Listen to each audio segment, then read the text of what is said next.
तैयारी कर रहे थे आगामी परीक्षाओं की, जिसमें आज हम लोग पढ़ने वाले हैं रसायन विज्ञान का एक और टॉपिक जो हम लोग पिछली क्लास में पढ़े थे परमाणु के बारे में। आज हम लोग परमाणु को लेके ही चर्चा करने वाले हैं और इससे क्या क्या प्रश्न बन सकते हैं साथियों, और भी विस्तृत अध्ययन देखते हैं, क्योंकि अब आप लोगों के लिए एक और नई वैकेंसी ओपन हो चुकी है। तो साथियों, जो भी तैयारी कर रहे हैं अपनी तैयारी को और भी मजबूत करें और मेहनत करते रहिए। चलिए हम लोग बात करते हैं परमाणुओं की संरचना पर। आज परमाणु की संरचना पर हम लोग बात करते हैं। परमाणु से संबंधित जो भी मॉडल है उन सभी मॉडलों पर आज हम लोग बात करेंगे। परमाणु की संरचना और संबंधित मॉडल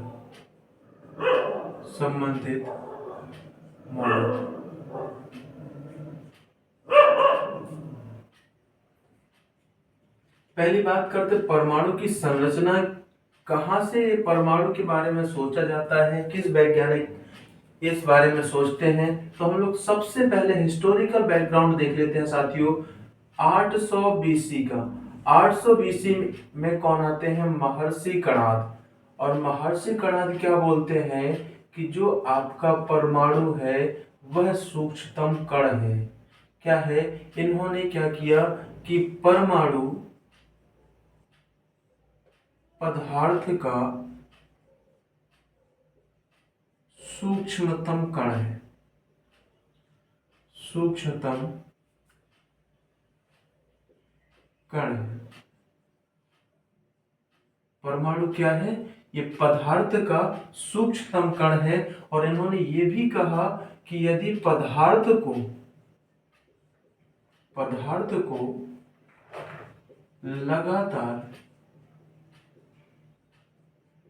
विभाजित किया जाए तो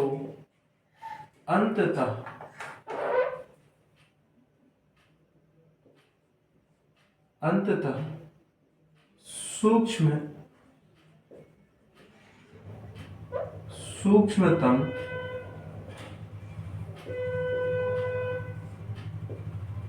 कण प्राप्त होते हैं। और इन्होंने क्या कहा परमाणु के बारे में? ये जो परमाणु है, ये परमाणु क्या है? परमाणु अविभाज्य कण है। परमाणु अविभाज्य कण है।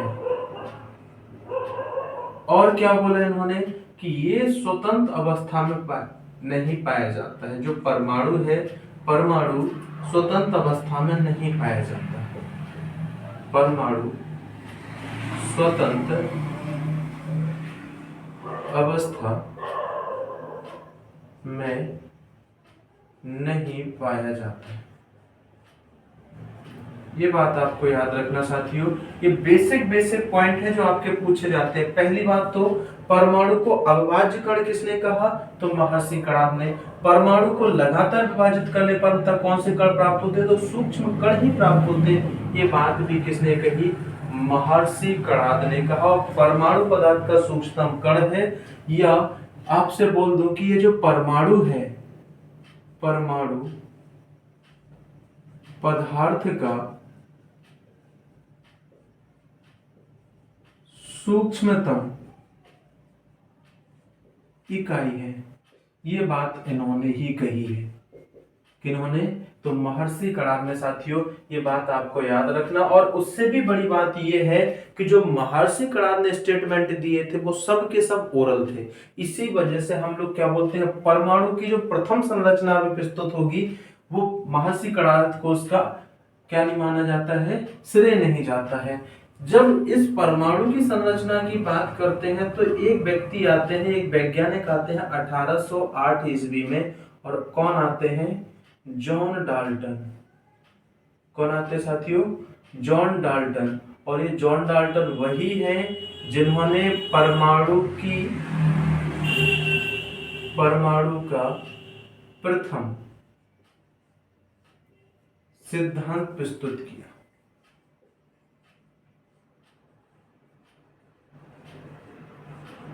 प्रस्तुत किया। देखो इधर 800 BC में किसने बताया? महर्षि कणाद ने बताया, लेकिन उन्होंने परमाणु के बारे में तो बताया। परमाणु का प्रथम सिद्धांत किसने प्रस्तुत किया? जॉन डाल्टन ने। तो इससे साबित होता है कि महर्षि कणाद ने जो चीजें बताई थी वो सब क्या थी? ओरल ही थी, लिख के नहीं बताया था। जॉन डाल्टन साहब ने क्या किया था कि परमाणु के बारे में लिख के बताया था। इसी वजह से क्या कहा जाता? इन्हें, जॉन डाल्टन को, परमाणु संरचना का जनक कहा जाता। परमाणु संरचना का जनक। या आपसे बोल दे कि परमाणु का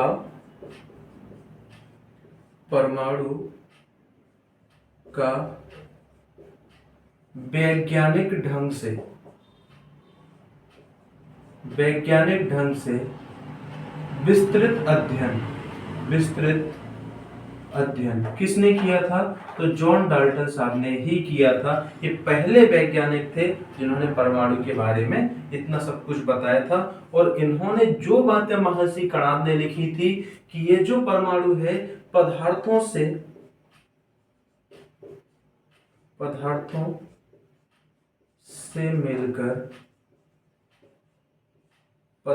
से मिलकर परमाणु बना है, या सूक्ष्म कणों से मिलकर क्या बना है? परमाणु बना है। इन्होंने क्या कहा? और ये भी कहा कि जो परमाणु है, ये परमाणु क्या है? परमाणु सूक्ष्मतम कण है। ये इनकी बात को ही कॉपी करके इन्होंने लिख दिया। और इन्होंने ये भी कह दिया कि ये जो परमाणु है, परमाणु क्या है? परमाणु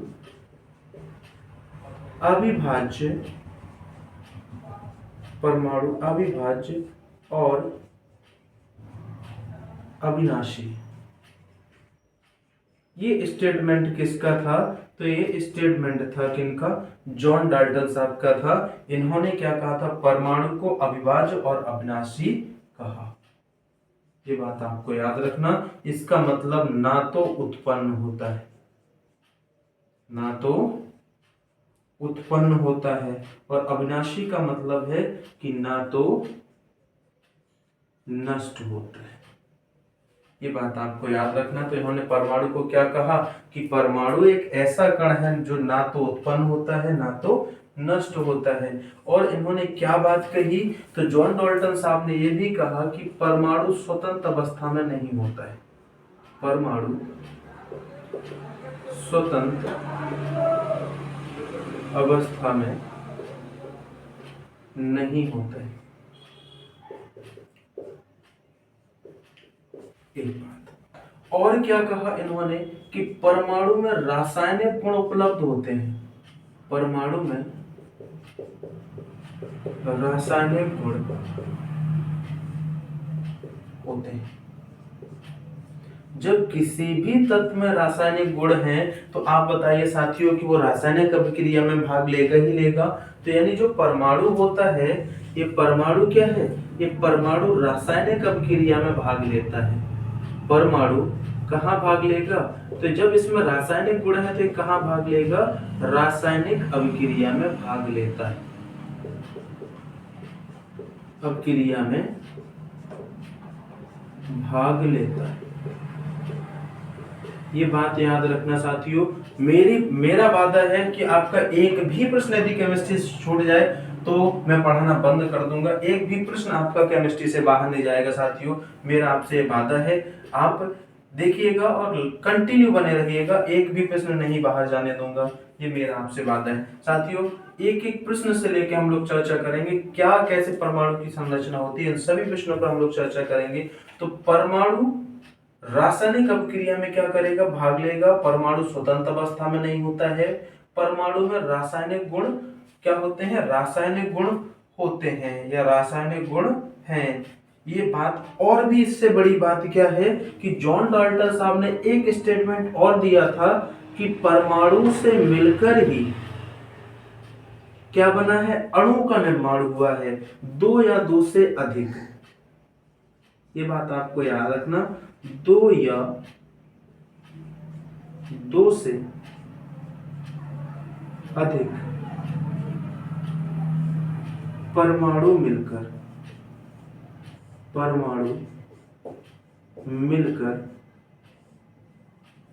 अणु का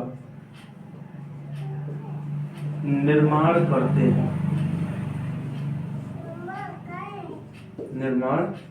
हैं। याद रखना, उससे भी बढ़िया प्रश्न है। इन्होंने ये स्टेटमेंट जो दिया था कि दो या दो से अधिक परमाणु मिलकर क्या बनाते हैं, अणु बनाते हैं। ये स्टेटमेंट इन्होंने नहीं दिया था। इन्होंने क्या कहा था कि जब दो परमाणु मिल जाते हैं तो ये क्या होते हैं, परमाणु यौगिक बनाते हैं। क्या बनाते हैं ये, परमाणु यौगिक बनाते हैं। ये बात याद रखना, ये क्या बनाते हैं, परमाणु यौगिक का निर्माण करते हैं। कौन, दो या दो से अधिक। ये किसका स्टेटमेंट है, तो जॉन डाल्टन साहब का। ये जॉन डाल्टन साहब ने सीधे स्पष्टली बात बता दी जो कणाद ने लिखा था कि परमाणु क्या है। परमाणु का प्रथम सिद्धांत किसने प्रस्तुत किया, या परमाणु का प्रथम मॉडल, परमाणु का प्रथम मॉडल किसने प्रस्तुत किया, तो साथियों ये भी बात आपको याद रखना, जॉन डाल्टन साहब का ही है। ये 1808 की बात है। और 1808 में किसने स्टेटमेंट दे दिया परमाणु के बारे में, तो परमाणु की संरचना के बारे में कहा इन्होंने कि परमाणु से क्या क्या चीजें देखने को मिलेंगी। परमाणु पदार्थों से मिलकर बना है, छोटे छोटे कणों से मिलकर बना है। परमाणु क्या सूक्ष्मतम कण है, यह अविभाज्य है, अविनाशी है। स्टेटमेंट किसका है, तो जॉन डाल्टन का है। परमाणु स्वतंत्र अवस्था में नहीं होते हैं, परमाणु में रासायनिक गुण होते हैं, परमाणु रासायनिक अपक्रिया में भाग लेता है। ये बात याद रखिएगा। इसके बाद जो हमारा टाइम पीरियड शुरू होता है वो होता है 1886 का। और 1886 में एक वैज्ञानिक आएंगे साथियों, जिनका नाम होगा क्या, गोल्डस्टीन। और गोल्डस्टीन क्या करते हैं, ये खोज करते हैं किसकी, गैस डिस्चार्ज विकिरणों की। गैस डिस्चार्ज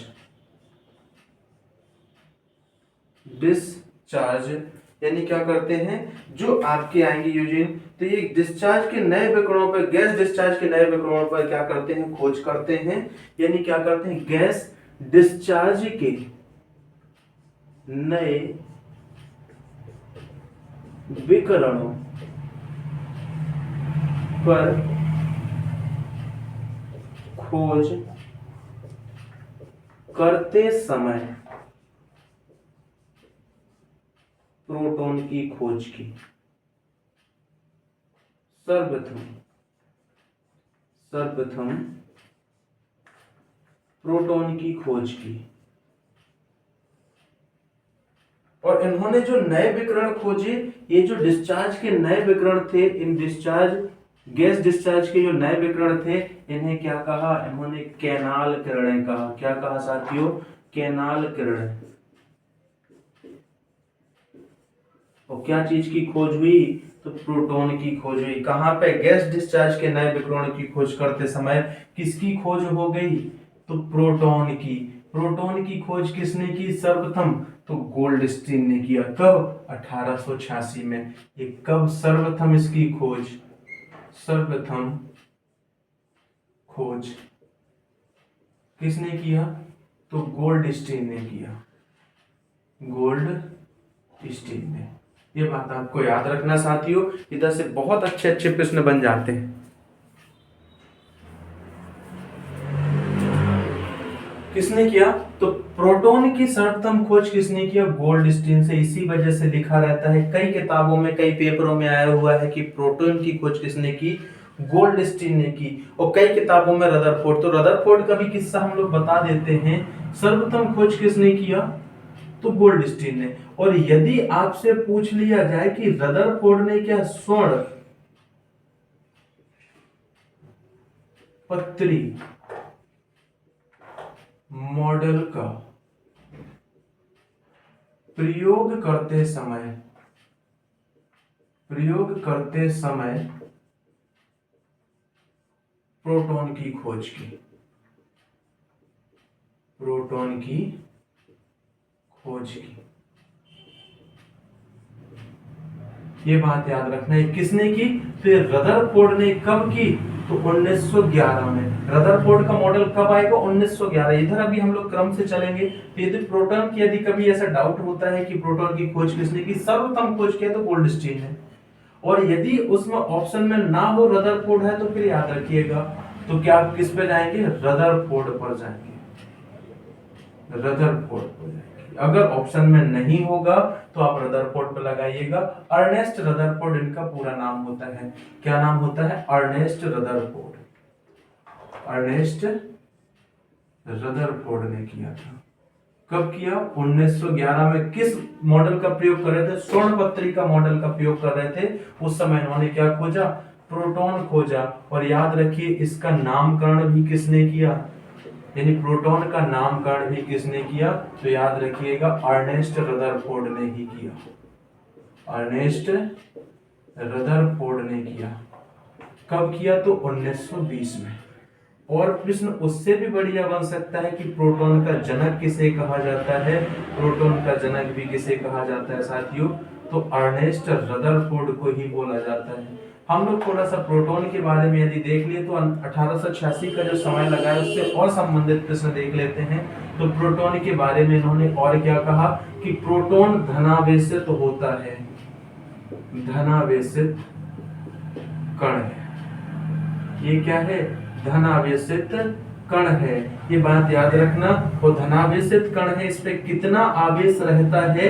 तो प्रोटॉन पर जो आवेश होता है तो 1.6 मल्टीप्लाई 10 पावर माइनस 19 कूलॉम का आवेश होता है। यदि याद रखिए, इसमें कितना चार्ज होता है? तो यानी जो धनावेश होता है वो कितना धनावेशित होता है?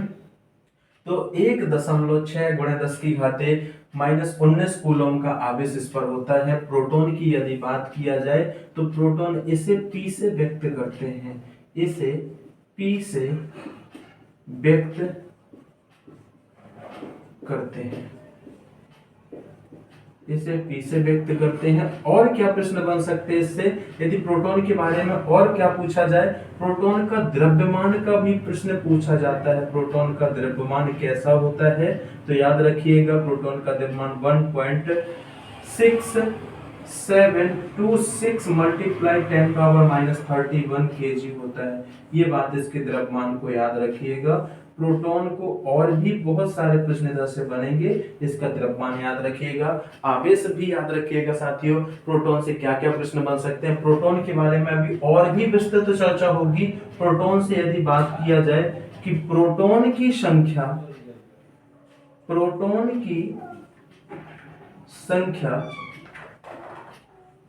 आगे जाके किसके बराबर होगी? तो जब सर्च हो जाएगा तो आगे जाके परमाणु क्रमांक के, परमाणु क्रमांक के बराबर होगी। याद रखिएगा। तो हम लोग लिखते हैं कि जो Z क्या लिखते हो आप लोग? P। और एक बात और याद रखिएगा, जब इलेक्ट्रॉनों की भी खोज हो जाएगी तो हम लोग क्या करेंगे? इसे E भी लिखेंगे। तो हम लोग लिखते हैं क्या कि प्रोटॉन की संख्या परमाणु क्रमांक के बराबर होती है, इलेक्ट्रॉनों की संख्या के बराबर नहीं लिखते। क्यों नहीं लिखते? इसकी वजह है कि इलेक्ट्रॉन की संख्या क्या होती रहती है? बदलती रहती है। ये दो संख्याएं कभी परिवर्तन, इसमें परिवर्तन नहीं होता है, इसमें परिवर्तन नहीं होता है। इसमें क्या हो जाता है साथियों? इसमें परिवर्तन हो जाता है। ये बात आपको याद रखना। और उससे बढ़िया इसमें परिवर्तन हो जाता है, ठीक है। उससे बढ़िया प्रश्न क्या बन सकता है? उससे भी बढ़िया प्रश्न ये बन जाएगा कि जो रासायनिक गुण है वो किस पर निर्भर करते हैं। तो यदि आपसे पूछ लिया जाए कि जो रासायनिक गुण धर्म है, रासायनिक गुण, रासायनिक गुण किस पर निर्भर करेंगे? तो परमाणु क्रमांक पर निर्भर करते हैं। किस पर निर्भर करते हैं? परमाणु क्रमांक पर निर्भर करते हैं। ये बहुत अच्छा प्रश्न बन सकता है। याद रखना साथियों इसको कि ये क्या है? रासायनिक जो गुणधर्म होते हैं, यानी जो रासायनिक गुण होते हैं परमाणु क्रमांक पर, यानी प्रोटॉनों की संख्या पर वो क्या करते हैं? निर्भर करते हैं। तो ये बात थी हमारा प्रोटॉन के बारे में। प्रोटॉन के बारे में सर्वप्रथम किसने किया, खोज किसने किया? तो गोल्डस्टीन ने सर्वप्रथम खोज किया। कहाँ खोज कर रहे थे? तो गैस डिस्चार्ज के नए विकिरणों की खोज करते समय इन्होंने प्रोटॉन को खोजा, और जो नए विकिरण थे उन्हें क्या कहा? कैनाल किरणें कहा। गोल्डस्टीन ने प्रोटॉन की खोज 1886 में, और 1911 में स्वर्ण का मॉडल का प्रयोग करते समय अर्नेस्ट रदरफोर्ड ने प्रोटॉन की खोज की। 1920 में ही प्रोटॉन को नामकरण किया, प्रोटॉन को प्रोटॉन नाम दिया अर्नेस्ट रदरफोर्ड ने। प्रोटॉन का जनक किसे कहा जाता है? Ernest Rutherford. प्रोटॉन कैसा आवेशित होता है? धनावेशित। पास से प्रोटॉन, पास से पॉजिटिव, यानी धनावेशित होता है। इसमें कितना धनावेशित होता है? तो 1.6 मल्टीप्लाई 10 पावर माइनस 19 कूलम का आवेश होता है। इसे पी से व्यक्त करते हैं साथियों। और क्या क्या प्रश्न बन सकते हैं? तो और भी यदि आपसे पूछ लिया जाए, इससे बढ़िया एक प्रश्न और याद रखिएगा, ये कहाँ होगा? अभी तो नाभिक का हम लोग खोजने के लेके लिख लेते हैं इधर पे। नाभिक का खोज अभी बाद से होगा, जब 1911 में ही होगा इसका नाभिक का खोज। पहले देख लेते हैं प्रोटॉन रहते कहाँ हैं। तो याद रखिएगा, ये नाभिक के अंदर उपस्थित होते हैं, उपस्थित होते हैं। ये बात आपको याद रखना, ये कहाँ पे होते हैं? नाभिक के अंदर उपस्थित रहते हैं। और यदि आपसे पूछे, ये प्रोटॉन ही है जो इलेक्ट्रॉन को आकर्षित करते हैं। प्रोटॉन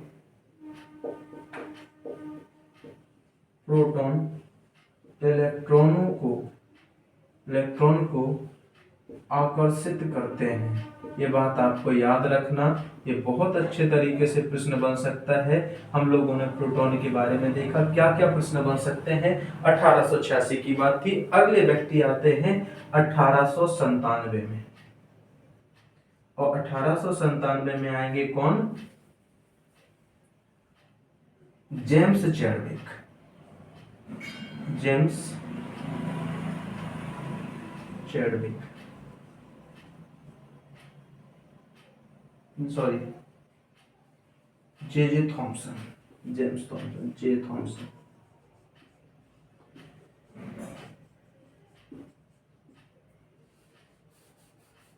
हम लोग बात कर लेते हैं किसकी? तो 1897 की बात कर लेते हैं। 1897 में कौन व्यक्ति आने वाले हैं साथियों? इनकी भी चर्चा कर लेते हैं। 1897 में आने वाले हैं जे थॉमसन। कौन आने वाले हैं साथियों? J Thomson.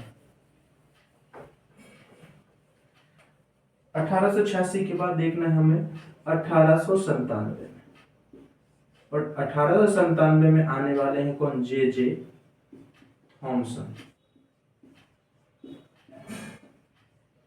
और इनसे क्या प्रश्न बनता है? इनसे प्रश्न बनता है, जब 1857 में जे थॉमसन आए तो इन्होंने खोज किया किसका? इन्होंने खोज किया इलेक्ट्रॉन का।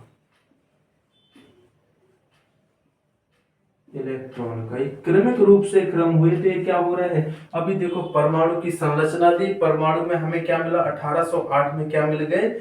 इनके बारे में डेटा मिल गया। 1886 में जैसी सर्च होने लगी, डिस्कवर हुआ, तो हमें प्रोटॉन मिला, और 1897 में पहुंचे तो हमें क्या मिल गया? इलेक्ट्रॉन मिल गया साथियों। ये क्या हो गया? इलेक्ट्रॉन की खोज की किसने? तो जे थॉमसन ने। किसने किया? जे थॉमसन ने। और जो इलेक्ट्रॉन की खोज की, तो इन्होंने को क्या बताया कि जो इलेक्ट्रॉन होता है इसे ई से व्यक्त करते हैं। ई से व्यक्त करते हैं। इलेक्ट्रॉन को किससे व्यक्त करते हो? तो इलेक्ट्रॉन को ई से व्यक्त करते हो साथियों। किससे व्यक्त करते हो? ई से व्यक्त करते हो। जो इलेक्ट्रॉन है वो कैसा होता है? ये ऋणावेशित होता है साथियों। कैसे होता है? ऋणावेशित होता है। ऋणावेशित कण है,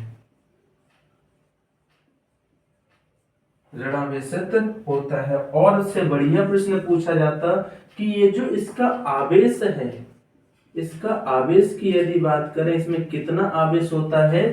तो ये कितना होता है? 1.6 मल्टीप्लाई 10 पावर माइनस 90 कूलम ऋणावेश। कैसा होता है? ऋणावेशित होता है। और जो आपका प्रोटॉन था वो कितना था? 1. ये कितना होता है? धनावेशित होता है। ये बात याद रखना, ये आवेश चार्ज को लेके पूछा जा सकता है कि प्रोटॉन का चार्ज कितना होता है। तो धनावेश पीछे लगाइएगा साथियों, इलेक्ट्रॉन के साथ ऋणावेश लगाइएगा। इलेक्ट्रॉन का आवेश कितना हो गया 1.6 मल्टीप्लाई 10⁻19 कूलम ऋणावेश होता है। और इलेक्ट्रॉन की यदि बात करें, ये क्या होता है, नाभिक के चारों ओर घूमते हैं, नाभिक के चारों ओर स्थिर कक्षा, स्थिर कक्षाओं में चक्कर लगाते हैं। ये बात आपको भी याद रखना है। और उससे भी बढ़िया प्रश्न, इसका द्रव्यमान की यदि बात कर लिया जाए कि इसका द्रव्यमान कितना होता है, तो द्रव्यमान, इसका जो इलेक्ट्रॉन का द्रव्यमान होता है वो कितना होता है 9.1 मल्टीप्लाई 10⁻31 क्या होता है केजी। कितना होगा 9.1 मल्टीप्लाई 10⁻31 केजी। इसका जो द्रव्यमान होगा साथियों, ये भी आपको याद रखना। इलेक्ट्रॉन के बारे में और क्या प्रश्न पूछे जा सकते हैं, इलेक्ट्रॉन से और क्या प्रश्न पूछे जाते हैं, जो इलेक्ट्रॉन का आवेश है, इलेक्ट्रॉन के आवेश की खोज यदि पूछ लिया जाए कि इलेक्ट्रॉन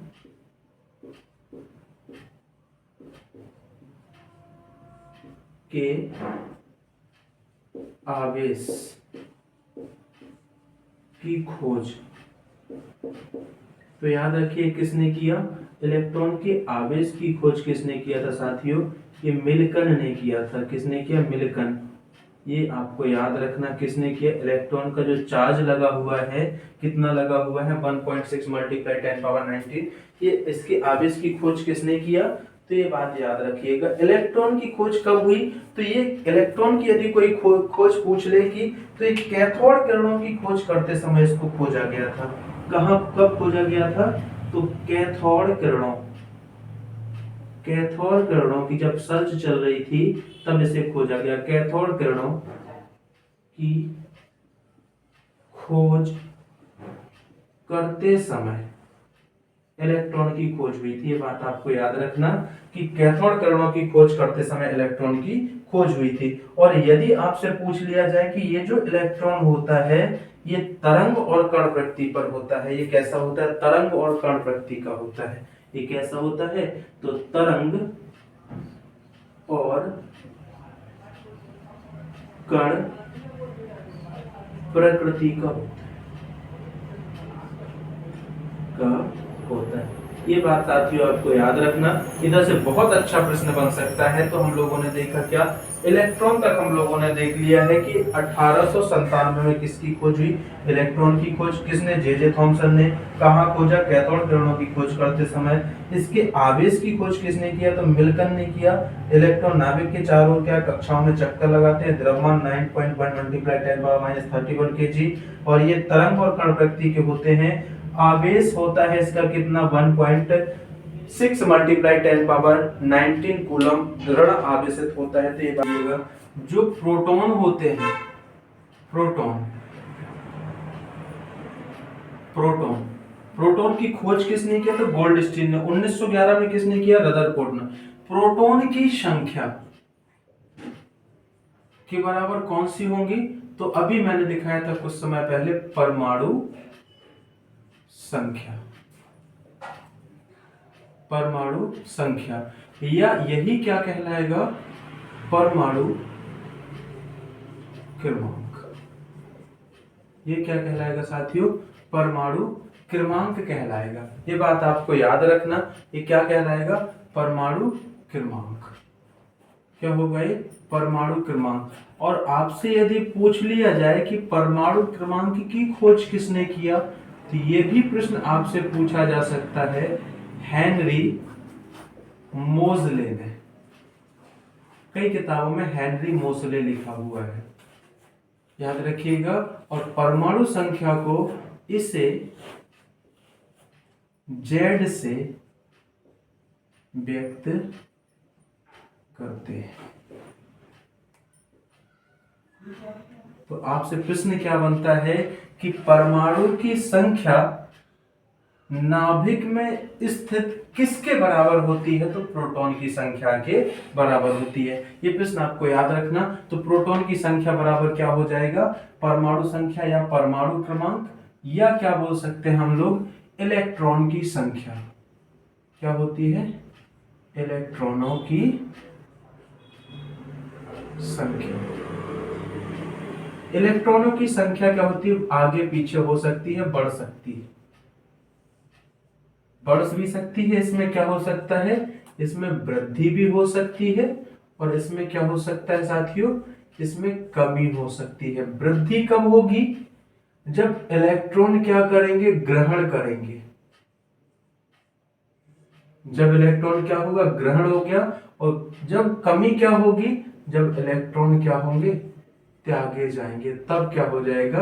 आपका उसमें से इलेक्ट्रॉनों की संख्या कम हो जाएगी। ये बात आपको याद रखना। तो हम लोग इलेक्ट्रॉन तक पहुंच गए थे साथियों। हम लोग को एक और पढ़ना है, हम लोग इससे ही जुड़ा पढ़ लेते हैं, क्योंकि उसकी खोज तो सबसे बाद में होती है। जैसे आपका क्या, न्यूट्रॉन। ये न्यूट्रॉन भी हम लोग साथ में पढ़ लेते हैं। थोड़ा सा इधर से 2-3 न्यूमेरिकल भी लगा लेंगे। न्यूट्रॉन की खोज, न्यूट्रॉन की खोज, इसकी खोज कब होती है? तो साथियों इसकी खोज मैं आपको बताऊं तो 1932 में होती है। परमाणु के पूरे मॉडल आने के बाद इलेक्ट्रॉनिक विन्यास, परमाणु संख्याएं, आपबाहु के सिद्धांत और क्वांटम सिद्धांत के बाद आपका क्या होता है? इलेक्ट्रॉन को, न्यूट्रॉन को खोजा जाता है। वो तो हम अभी न्यूमेरिकल लगाने इस वजह से आपको क्या कर रहे हैं साथियों, पहले बता दे रहे हैं। बाकी हम लोग अभी क्रम से ही चलेंगे। तो न्यूट्रॉन की यदि बात कर ली जाती है तो न्यूट्रॉन से क्या क्या प्रश्न बने जाते हैं? तो पहला तो इसकी खोज किसने किया? तो इसका खोज किया जेम्स चैडविक ने। जेम्स चैडविक ने। न्यूट्रॉन की खोज किसने किया? जेम्स चैडविक ने। और दूसरा प्रश्न इससे क्या बनता है? इसे एन से व्यक्त करते हैं, एन से व्यक्त करते हैं। और ये क्या होता है? जब न्यूट्रॉन की खोज किया जाएगा तो ये उदासीन होता है, उदासीन सूक्ष्मतम कण है। या मैं बोल सकता हूं कि जो न्यूट्रॉन है वो आवेशहीन है, आवेशहीन कण है। और यदि आपसे बोल दिया जाए कि जो न्यूट्रॉन होता है तो न्यूट्रॉन किससे मिलके बना होता है? तो अति सूक्ष्म कणों से मिलके बना होता है। न्यूट्रॉन की यदि बात करें तो ये अति सूक्ष्म कणों से मिलकर बना होता है। और जो अति सूक्ष्म कण होते हैं जिनका आपका न्यूट्रॉन बना होता है उन्हें क्वार्क बोला जाता है। क्या बोला जाता है? क्वार्क। और कितने क्वार्क होंगे? ये 3 क्वार्क से मिलकर बना होता है, 3 क्वार्क से मिलकर बना है। जो आपका न्यूट्रॉन है वो कितने क्वार्क से मिलकर बना है? तो 3 क्वार्क से मिलकर बना है। इसमें एक अप क्वार्क है और 2 डाउन क्वार्क है। याद रखिएगा इसमें क्या है कि एक अप क्वार्क है और 2 डाउन क्वार्क से मिलकर बना है। कौन? तो हमारा न्यूट्रॉन। और यही जो क्वार्क होते हैं ये परमाणु विखंडन करते हैं। ये किसमें सहायक है साथियों? ये परमाणु विखंडन में सहायक है, परमाणु विखंडन में सहायक। और आपको एक बात और बता दूं साथियों कि जो न्यूट्रॉन है ये कहाँ उपस्थित होता है? तो ये नाभिक में उपस्थित होता है। ये कहाँ उपस्थित होगा? तो नाभिक के अंदर उपस्थित होता है, उपस्थित होता है। याद रखना। अब नाभिक के अंदर 2 चीजें हैं, एक नाभिक जो है आपका, अभी नाभिक की खोज नहीं हुआ साथियों, अभी मैं बता रहा हूं कि नाभिक के अंदर क्या है, प्रोटॉन है और क्या है, न्यूट्रॉन है। ये तो क्या है, पॉजिटिव है, प्रोटॉन क्या है, पॉजिटिव है, और ये क्या है, कोई चार्ज है ही नहीं, इसमें कोई चार्ज है नहीं। अब इसमें क्या होगा, इसमें क्या होगा, परमाणु विखंडन होगा, तो ये क्या होगा, ये नाभिक भी कई बार क्या हो जाता है, विखंडित हो जाता है। जब नाभिक विखंडित हो जाएगा साथियों, तो हम लोग बोलेंगे कि नाभिकीय विखंडन हो गया है, नाभिकीय विखंडन की अभिक्रिया पैदा होगी। जब नाभिकीय विखंडन होगा तो क्या होगी, ऊर्जा उत्पादित होगी, ऊर्जा का क्या होगा, उत्पन्न होगा, ऊर्जा बनेगी। तो हम लोग जब साथियों नाभिक पढ़ेंगे, नाभिक से एक एक प्रश्न बनेगा, क्या क्या बन सकते हैं सब पे चर्चा करेंगे। तो पहले ये देख लो, न्यूट्रॉन तो ये नाभिक के अंदर उपस्थित होता है। ये अति सूक्ष्म कणों से मिलकर बना है, जिन्हें क्या कहा जाता है, क्वार्क कहा जाता है। और जो न्यूट्रॉन होता है वो 3 क्वार्क से मिलकर बना है, एक अप क्वार्क और 2 डाउन क्वार्क से मिलकर बना है। आवेशहीन है, उदासीन कण है। इसे एन से व्यक्त करते हैं, जेम्स चैडविक ने इसका खोज किया था। न्यूट्रॉन के बारे में और क्या प्रश्न बन सकते हैं, न्यूट्रॉन उप परमाणविक कण है। ये कैसा है, न्यूट्रॉन यह एक उप परमाणविक कण है। ये बात आपको याद रखना है, ये उप परमाणविक कण है। और न्यूट्रॉन से क्या प्रश्न बन सकता है साथियों, तो इसका यदि द्रव्यमान पूछ लिया जाए, द्रव्यमान कितना होता है, तो द्रव्यमान भी क्या हो जाएगा यदि इसके न्यूट्रॉन की द्रव्यमान की बात कर लिया जाए, न्यूट्रॉन का द्रव्यमान कितना होता है, तो 1.6748 मल्टीप्लाई 10 पावर -29 kg। और इसी वजह से हम लोग बोलते हैं कि जो न्यूट्रॉन होता है, न्यूट्रॉन का द्रव्यमान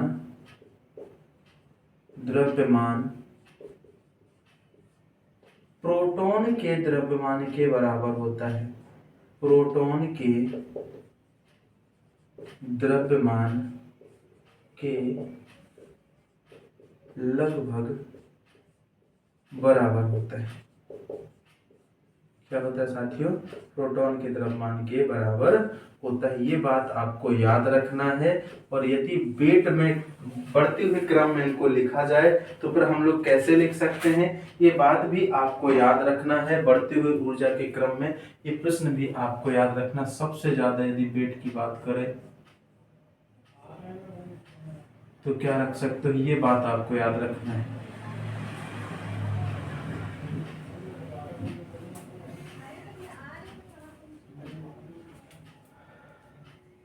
तो ये था हमारा इलेक्ट्रॉन, प्रोटॉन और न्यूट्रॉन। न्यूट्रॉन के बारे में हम लोगों ने एक एक तत्वों को बात किया, क्या क्या हो सकते हैं न्यूट्रॉन। और जो आपका न्यूट्रॉन की खोज ने परमाणु विखंडन की खोज किया है, परमाणु विखंडन में क्या है, ये सहायक है। यदि न्यूट्रॉन की खोज नहीं होता तो यकीन मानिए परमाणु विखंडन में क्या नहीं होता, परमाणु विखंडन को भी नहीं खोजा जाता। और न्यूट्रॉन से जो परमाणु ऊर्जा का उत्पादन किया जाता है, आपको भी पता है, यदि परमाणु का विखंडन नहीं होगा तो बताओ, जो न्यूट्रॉन से हम लोग क्या करते हैं, ऊर्जा का उत्पादन करते हैं, यानी न्यूट्रॉन से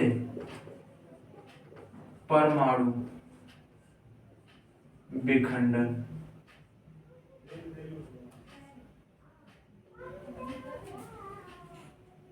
न्यूट्रॉन से परमाणु विखंडन में ऊर्जा का उत्पादन करते हैं। और कैसी ऊर्जा का उत्पादन करते हैं, कार्बन मुक्त होती है, याद रखिएगा। जो आपका न्यूट्रॉन से ऊर्जा प्राप्त होगी वो कार्बन मुक्त होगी, कार्बन उसमें नहीं होगा। ये बात आपको याद रखना। इधर से न्यूमेरिकल भी प्रश्न देख लीजिएगा, बहुत सारे न्यूमेरिकल प्रश्न बनते हैं। तो एक फॉर्मूला हम लोगों ने देखा, क्या है, इधर से एक फॉर्मूला भी देख लीजिएगा। इलेक्ट्रॉन की खोज देख ली हम लोगों ने, प्रोटॉन की खोज देख ली, न्यूट्रॉन की खोज देख ली। हम लोग थोड़ा सा न्यूमेरिकल की भी बात कर लेते हैं। तो एक फॉर्मूला आप लोगों ने देखा होगा कि द्रव्यमान संख्या बराबर क्या होता है साथियों, ये आपको पता है कि परमाणु संख्या प्लस न्यूट्रॉनों की संख्या। ये बात आपको याद रखना। या मैं बोल सकता हूं कि इसे क्या कहा जाता है, प्रोटॉनों की संख्या। प्रोटॉन की संख्या। द्रव्यमान संख्या को किससे व्यक्त करते, जेड से व्यक्त करते, और इसको किससे व्यक्त करते, तो हम लोग एक बार फॉर्मूला लिखेंगे, A = Z + N। और दूसरा क्या, प्रोटॉन की संख्या प्लस न्यूट्रॉनों की संख्या। न्यूट्रॉनों की संख्या। और ये क्या होता है, किसके बराबर होगा, तो इसके बराबर मैं लिख सकता हूं परमाणु भार। परमाणु भार। परमाणु भार को भी किससे व्यक्त करते हैं, A से, प्रोटॉन की संख्या P प्लस क्या हो जाएगा, N। तो ये बात भी आपको याद रखना। इसकी जगह पे एक शब्द और याद रखिएगा, न्यूक्लियॉन। न्यूक्लियॉन भी याद रखिएगा, इधर तो न्यूक्लियॉन भी आपसे पूछा जा सकता है। तो न्यूक्लियॉन बराबर क्या होगा, ये परमाणु क्रमांक होगा। परमाणु क्रमांक प्लस न्यूट्रॉनों की संख्या। एक ही चीज है, ये बात आपको याद रखना है। क्या है, ये बात आपको बहुत अच्छे से याद रखना। तो न्यूक्लियॉन आ जाए, चाहे आपका द्रव्यमान आ जाए, चाहे परमाणु भार आ जाए, वो क्या है, ए ही है। आ जाए आपका परमाणु संख्या या प्रोटॉन की संख्या या परमाणु क्रमांक आ जाए, तो भी बात एक ही लिखी हुई है। न्यूट्रॉन की संख्या, न्यूट्रॉन की संख्या एक ही चीज है, याद रखिएगा। तो इस जगह पे आपके 3 शब्द प्रयोग हो सकते हैं, द्रव्यमान संख्या, परमाणु भार, न्यूक्लियॉन। और इस जगह पे आपके 3 शब्द प्रयोग हो सकते हैं, परमाणु संख्या, प्रोटॉन की संख्या और परमाणु क्रमांक। आपको याद रखना है। यदि आपसे कई बार पेपर में पूछा जाता है कि परमाणु संख्या कितनी होगी, तो जैसे हम लोग लिखते हैं कि क्या, सोडियम,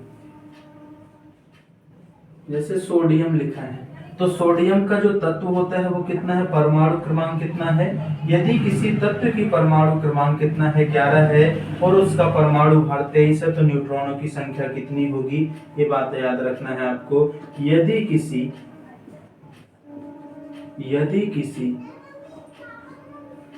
तत्व का परमाणु क्रमांक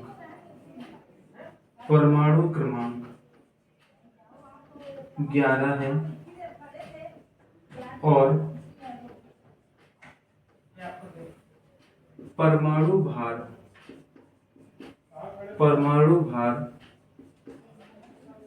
12 है, तो न्यूट्रॉन की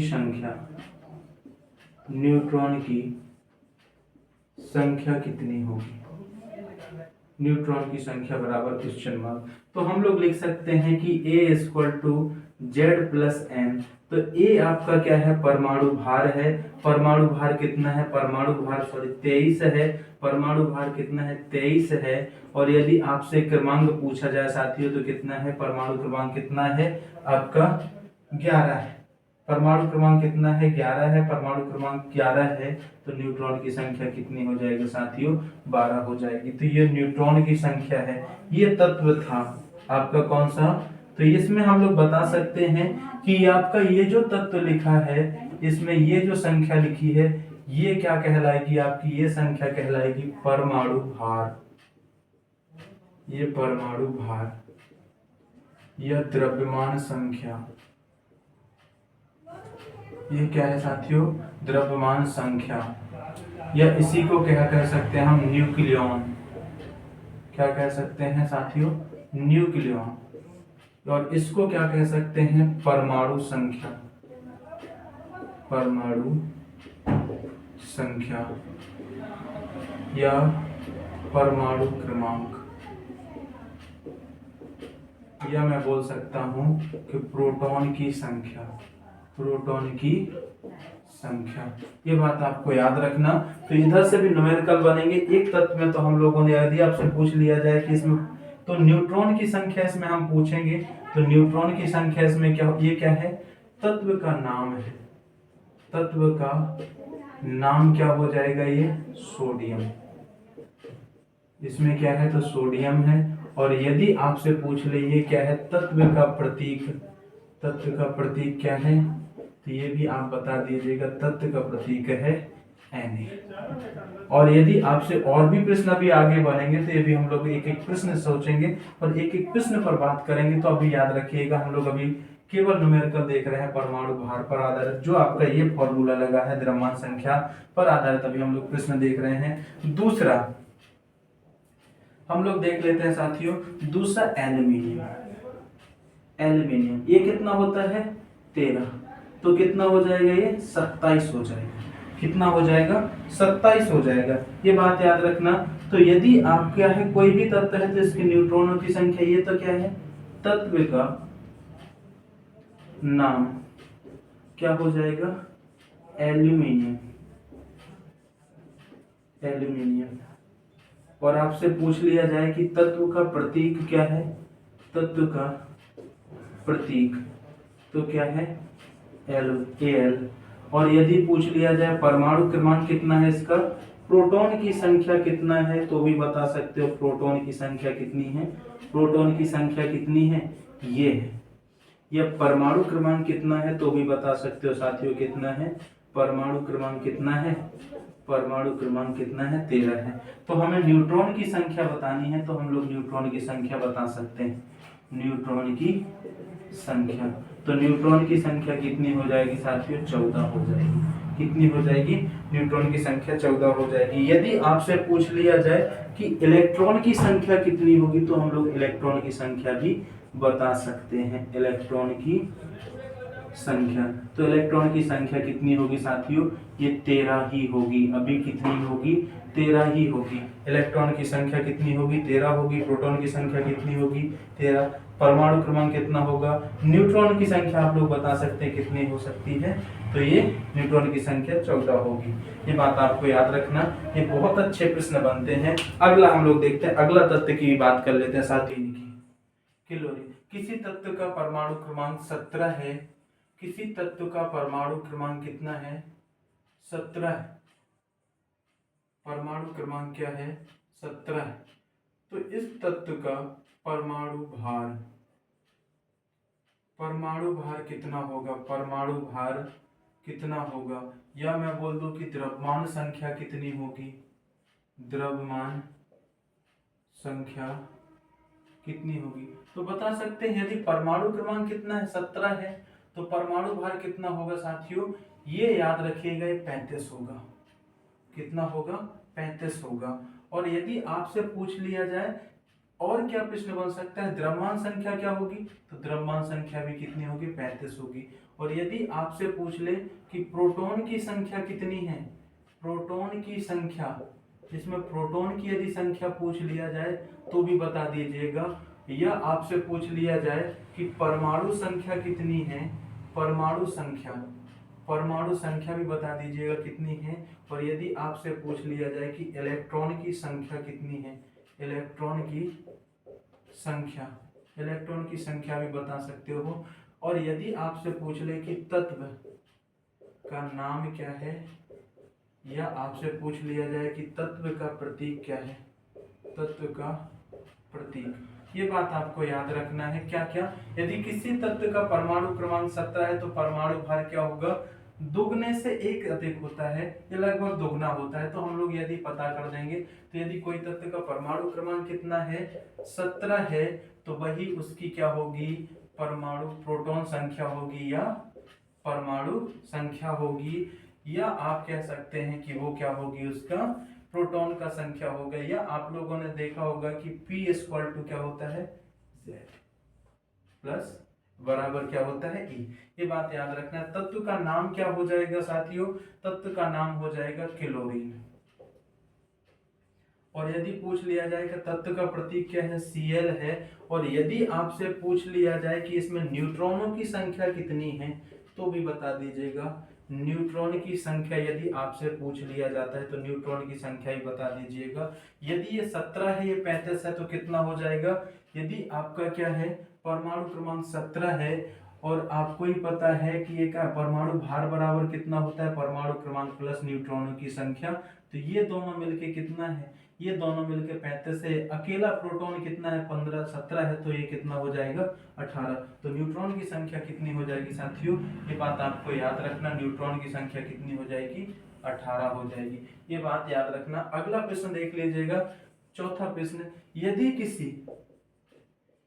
किसी तत्व का परमाणु भार 20 है, सॉरी 40 है, तथा परमाणु क्रमांक 20 है, तो परमाणु संख्या कितनी होगी, परमाणु संख्या कितनी होगी, ये बात याद रखना। हमें परमाणु भार पता है, परमाणु क्रमांक और परमाणु संख्या, तो हमें इससे कोई मतलब नहीं है, मतलब किससे है साथियों, तो परमाणु क्रमांक यानी P इक्वल टू क्या होता है, Z होता है। तो आपको ही पता है परमाणु क्रमांक कितना है, ये बात याद रखना, प्रोटॉन की संख्या बराबर, ये परमाणु क्रमांक तो आपकी प्रोटॉन की संख्या ही तो है, ये बात याद रखना कि परमाणु संख्या आपकी, ये परमाणु क्रमांक ही क्या है, ये 20 ही है। तो परमाणु संख्या कितनी हो जाएगी बता सकते हो साथियों। यदि मैं पूछ लूं कि इसमें क्या है कि परमाणु संख्या कितनी है, 20 है, ये बात आपको याद रखना है। और क्या प्रश्न बन सकता है, यदि मैं आपसे बोल दूं कि ये जो लिखा है आपका, जैसे मान के चलो परमाणु भार है, तो इसका मतलब ये क्या है, कैल्शियम है, और ये कितना होगा, तो ये 20 होगा। तो पहला तो प्रश्न यही है कि तत्व का नाम क्या हो गया, तत्व का नाम क्या हो जाएगा, कैल्शियम, ये बात याद रखना, क्या हो जाएगा, कैल्शियम। तत्व का प्रतीक क्या हो जाएगा, तत्व का प्रतीक क्या हो जाएगा साथियों, Ca। और यदि आपसे बोल दिया जाए कि प्रोटॉन की संख्या क्या होगी, प्रोटॉन की संख्या कितनी हो जाएगी, 20 हो जाएगी। और यदि आपसे पूछ लिया जाए कि परमाणु क्रमांक कितना हो जाएगा इस तत्व का, परमाणु क्रमांक, तो परमाणु क्रमांक परमाणु संख्या पर, प्रोटॉन की संख्या पर आधार है, तो परमाणु क्रमांक कितना हो जाएगा, यह परमाणु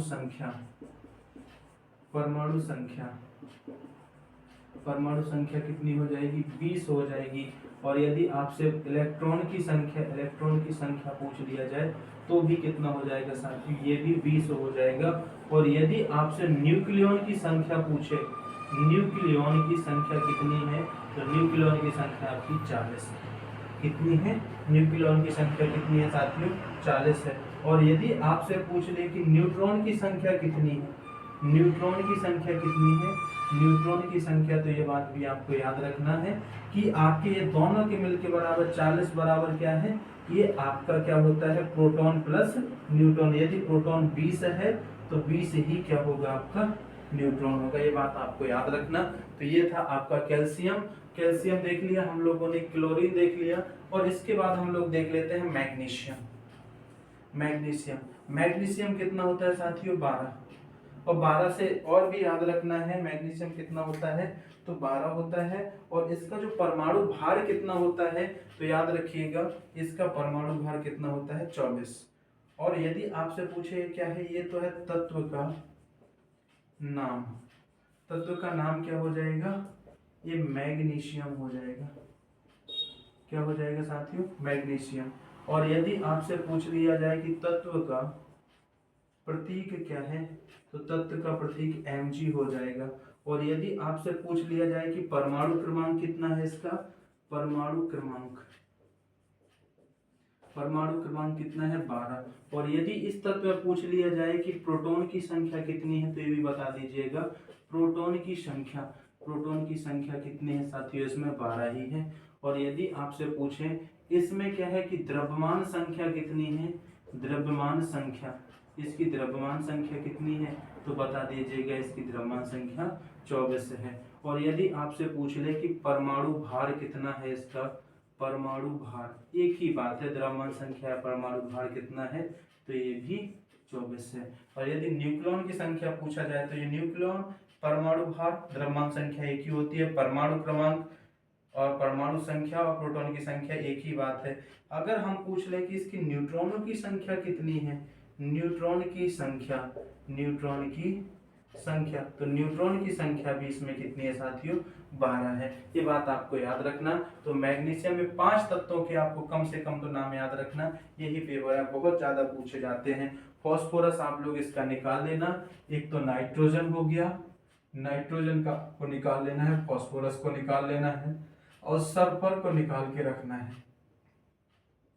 ये इन 3 का आपको निकाल के रखना है। छठवा ये है, सातवां ये है, इसमें सभी चीजें निकाल के रखिएगा, प्रोटॉन की संख्या, तत्व का नाम, ये सब चीजें जो हम लोगों ने निकाल के देखी हैं। तो ये बातें थी हमारी क्या, ये सभी प्रश्नों पर क्या। और आपको एक बात और बता देता हूं कि यदि किसी भी संख्या का आपको 1 से लेके 20 तक, किसी भी संख्या का, किसी भी तत्व का परमाणु भार निकालना है, परमाणु भार,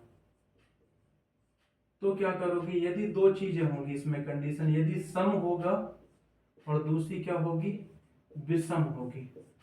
तो क्या होगा, सम होगा तो 2n कर देना और इसमें यदि 2n+1 कर देना। जैसे आपका क्या है 17 है, तो 17 परमाणु क्रमांक क्या है, 17 दूनी 34 और एक कितना हो गया 35।